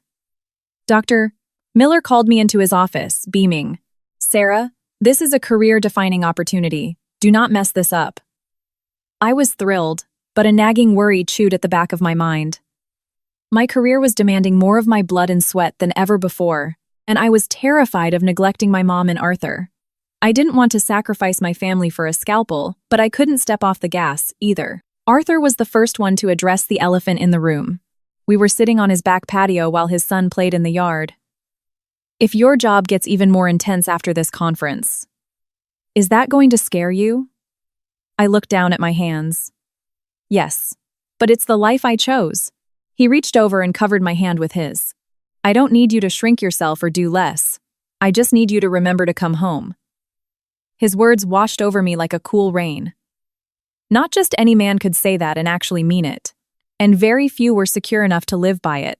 One crisp fall weekend, Arthur took my mom and me out to a beautiful rustic seafood restaurant on the waterfront. The breeze coming off the harbor was bracing. The water was completely serene. Halfway through dinner, my mom put her fork down, looked directly at us, and asked, "So, what are the plans here?" I nearly choked on my water. Arthur didn't flinch. He looked at me, smiled, then turned to my mom. "We are building a foundation, We don't want to rush the architecture just yet. My mom gave a satisfied nod. You don't need to map out the next 50 years. You just need to live tomorrow with decency. When Arthur dropped us off, I lingered by his car window. Are you feeling the interrogation pressure? He laughed out loud. Yeah, but it's the good kind of pressure. I wasn't using Arthur as a shield to block out Greg, and he wasn't using me to fill the agonizing void left by his late wife. We had simply collided at the exact moment we were both finally mature enough to know what a real partnership looked like. That night, I lay in bed, listening to the faint sound of the TV from my mom's room. She was watching old black and white movies the way my dad used to. She had told me once that true happiness isn't usually blindingly bright. Sometimes it's just the quiet luxury of closing your eyes and knowing you are completely safe. I finally understood exactly what she meant. I was slowly wrapping my hands around that exact kind of happiness, without the manic rush, without the fairy tale delusions, but in a way that felt as real and solid as the earth beneath my feet. The months following the conference vanished faster than I could track. The research trial entered its most critical phase, and I was basically living at the hospital. There were evenings when I would stumble out of the surgical wing, strip off my scrubs, and realize it was already pitch black outside. Walking down the sterile, fluorescent-lit corridors of the hospital, I would sometimes pause, lean my head against the cool drywall, and take a deep breath. My life wasn't glamorous, and it was certainly exhausting, but it had a profound, undeniable purpose. My mother adapted to my punishing schedule with her usual stoicism. She never complained that I wasn't around to watch TV with her. She just made sure there was always a container of homemade food waiting for me in the fridge. Sometimes I would arrive at 1 a.m., heat up a plate of chicken and rice, and sit alone in the quiet kitchen, feeling a swell of overwhelming affection. Love, I learned, isn't always grand romantic gestures. Sometimes it's just a warm plate of food left on the counter. Arthur navigated my absence with the same quiet grace. He told me one Sunday, over a rare morning coffee together, "You're in the trenches right now. I'm not going to add to your mental load. Just focus."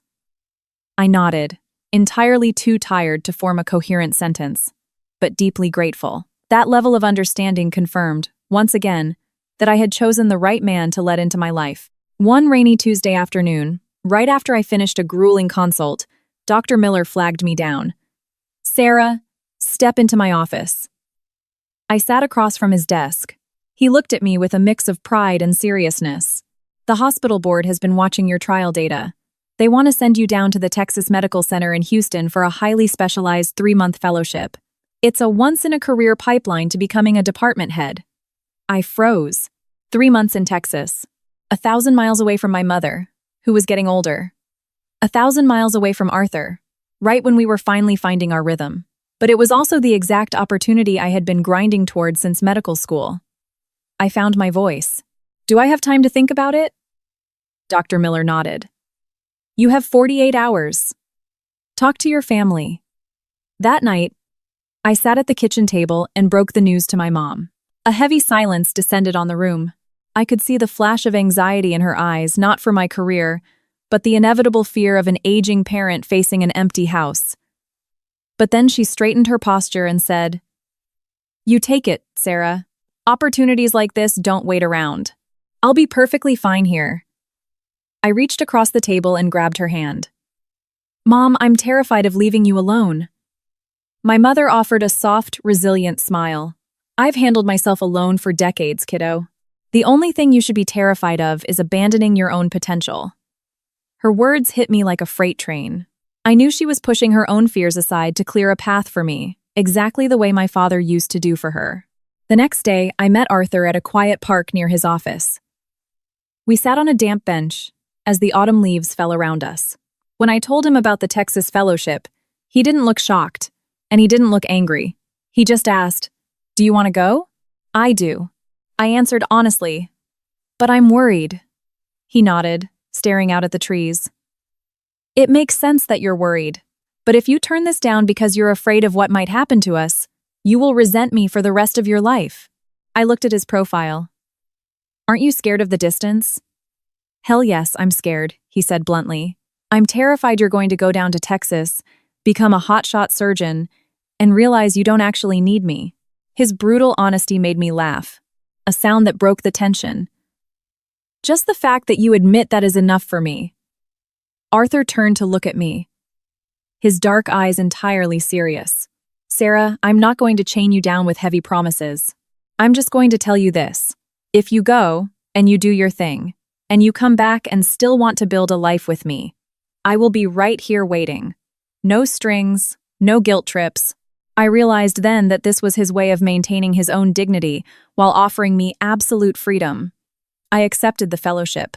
The weeks leading up to my departure were an absolute blur of packing, briefing the surgical residents, taking over my cases, and organizing my mom's medication schedules into a color-coded binder. Arthur helped me book my flights and shipped a box of my winter gear down to Houston without hovering or making a big production out of it. My mom quietly folded my sweaters into my suitcase, even though I kept telling her I could do it myself. The night before my flight, my mom and I sat on the porch under a pale moon. She wrapped a shawl around her shoulders and said, "Sarah, remember this. Travel far enough to open your eyes to the world, but never forget the road that leads back home." I rested my head on her shoulder. "I'll remember, Mom." The 3 months in Houston evaporated. The workload at the Texas Medical Center was brutal, but I absorbed surgical techniques I hadn't even known existed. There were nights when I collapsed into my sterile apartment bed, my bones aching. But then I would picture my mom's stoic face, or read a text from Arthur, and I'd find the grit to wake up and do it again. Arthur didn't smother me with FaceTimes. He called every few days with a simple question. "Did you survive the trenches today?" I would give him a quick rundown, and he wouldn't push to keep me on the phone. His reliable, low-maintenance presence was the tether that kept me from floating away. The day I finally flew back home, a cold, steady rain was washing over the city. When the cab pulled up to my house, my mom was standing on the porch. Seeing her, I ran up the steps and threw my arms around her, feeling like I was embracing my entire universe. That evening, Arthur knocked on the door, holding a modest bouquet of flowers. He looked at me, taking in my exhausted face, and smiled. "Beat?" "Exhausted," I laughed. "But it was totally worth it." He nodded. "That's all that matters." We sat in the living room and talked for hours. We didn't need to dissect every single day of the last 3 months. Just looking into his eyes, I knew that distance means absolutely nothing when someone has already built a permanent home in your chest. Later that night, as Arthur was getting ready to leave, my mom looked at the two of us and said casually, "If you two have thought this all the way through, there's no point in dragging your feet anymore." I whipped my head around to look at Arthur. He met my gaze with an expression that was incredibly calm, but loaded with absolute certainty. I knew right then that our story had finally reached the point where it demanded an ending, not a rushed, chaotic one, but one built on undeniable respect. A week later, Arthur came over to the house on a Saturday morning. I knew today was different, not because he was wearing a nicer jacket or because he brought coffee, but because of the look in his eye. It was the look of a man who had analyzed the data, weighed all the variables, and had definitively decided to plant his flag in the ground without a shadow of a doubt. My mom opened the door, took one look at him, and then glanced at me. She didn't say a word. She just took a step back toward the kitchen. I understood that there are moments when adults don't need to narrate the scene, they just need to yield the floor. Arthur stood in front of me. His voice was deep, and it didn't shake. "Sarah, I've thought about this from every angle. I don't want to stretch this out anymore, and I don't want to leave you guessing. I want to formally ask you, and your mother, for permission to marry you, to do it the right way." I didn't burst into dramatic tears, and I didn't feel the suffocating panic I had felt a year ago. I just felt my heart slow down, as if it had finally locked into its proper rhythm. I looked past him to my mom in the kitchen doorway. She held my gaze for a long moment, then gave a single, solid nod. "It's your call, Sarah." I looked back at Arthur. "I don't need a massive country club reception. I don't need a string quartet or a show for the neighbors. I just need a peaceful home where no one will ever leave me stranded at the door." Arthur nodded, his jaw set. "You have my word, forever." Our wedding took place a few months later. It was so incredibly understated that some of the hospital staff were genuinely shocked. There was no grand hotel ballroom, no blaring DJ. We rented out a warm, intimate, rustic restaurant. There were only a handful of tables, filled strictly with our chosen family and truest friends. I wore a simple, elegant ivory dress. My mother sat in the front row, squeezing my hand with a grip of iron. I looked around the room and didn't see a single face that had ever wished me harm. I felt no sadness, no lingering trauma, just an overwhelming sense of lightness. Arthur stood opposite me. He didn't recite a poem or offer overly flowery, unrealistic vows. He looked me in the eye and said, "I'm not great at making 50-year promises, but I promise you this. Every single day, I will choose to come home to you." I understood the absolute gravity of that sentence. For a man who had lost his first wife to a tragedy, the concept of coming home wasn't a mundane routine. It was a deliberate, courageous choice. After the wedding, I didn't take a luxurious month-long honeymoon or a leave of absence. I went right back to the surgical wing. Because that was the life I was built for. Arthur never complained, and he never threw it in my face. He got used to me walking through the door at 9 p.m. He got used to the microwave beeping as I reheated leftovers for the second time. Sometimes I'd be so utterly wiped out that I'd just sit in a dining chair staring blankly at the wall. Without asking, Arthur would place a glass of ice water in front of me and rest his heavy hand on my shoulder. Eventually, my mother moved into our house. It was a spacious place, with plenty of room for the three of us and Arthur's son. She kept up her routine of waking up at dawn to water the garden and start prepping dinner.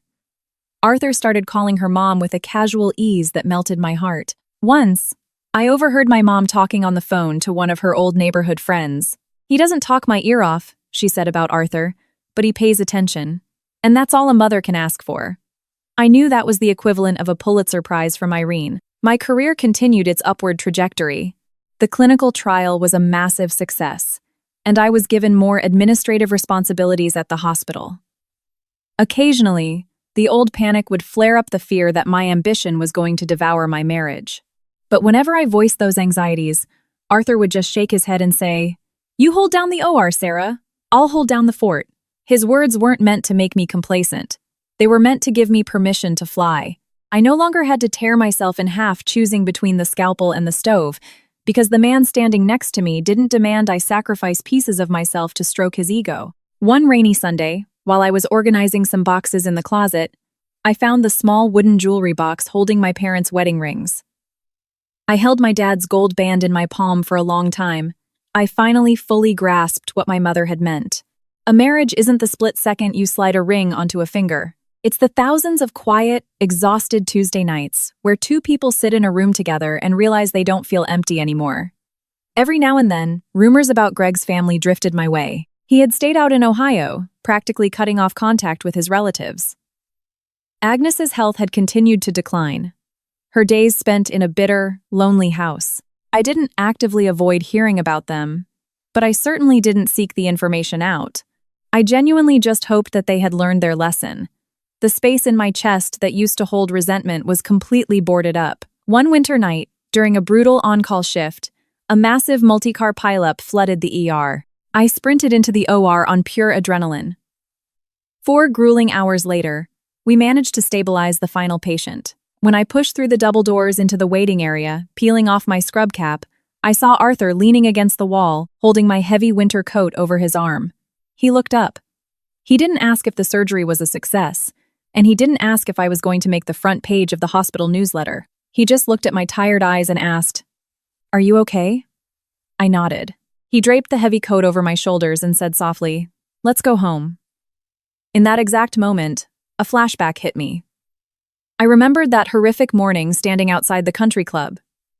Years ago, I had also walked out of a life-saving surgery, the sweat still drying on my forehead, only to be met with a firing squad of disgusted stares and a locked door. Now, I was walking out of an OR, but there was someone waiting for me. Not because I was a hero, not because of my salary, but simply because I was his wife. I realized then that karma isn't necessarily some dramatic, vengeful force. Karma is just the universe slowly guiding everyone to the exact place they belong. A year later, on the exact calendar date I was supposed to have married Greg, Arthur took my mom and me out to a nice steakhouse. Nobody brought up the past. My mom was laughing more. Her health was incredibly stable. As we were clinking our wine glasses, Arthur raised an eyebrow with a smirk. "This exact day a few years ago, you were probably having a really bad time." I smiled, taking a sip of my Cabernet. Because of that really bad time, I get to sit at this table tonight. Later that evening, I stood alone on the back deck of our house, wrapped in a blanket, looking out at the faint city lights on the horizon. I thought about the jagged, painful road I had walked, and the deep wounds that had once made me question my own worth. If, on that fateful morning, I had chosen to ignore my pager and walk past the ER, if I had bowed my head, begged for Agnes's forgiveness, and married Greg out of a sheer terror of ending up alone, I probably would have lived a very quiet, socially acceptable life. But it would have been completely hollow on the inside. Standing there in the cold air, I wasn't infinitely richer, and I wasn't a household name, but I was fiercely, unapologetically true to myself. I was a trauma surgeon. I was Irene's daughter. I was Arthur's wife. And above all, I was Sarah, a woman who refused to trade her conscience for a seat at someone else's table. Arthur stepped out onto the deck, sliding the glass door shut behind him. He stepped up beside me and wrapped his arms around my waist. "What are you thinking about out here?" "The ending," I said quietly. He looked down at me, confused. "The ending of what?" I smiled, leaning back against his chest. "The ending of a very old, very exhausting story." "And?" he asked, pressing a kiss to the top of my head. "And the beginning of ours." He took my hand, lacing his fingers through mine, and didn't say another word. There are some endings in life that don't require a standing ovation or a dramatic monologue. Sometimes, the perfect ending is just a quiet house with the porch light left on, someone waiting for you by the door, and the absolute, unshakable peace of knowing you never have to run away again. For me, that was more than enough.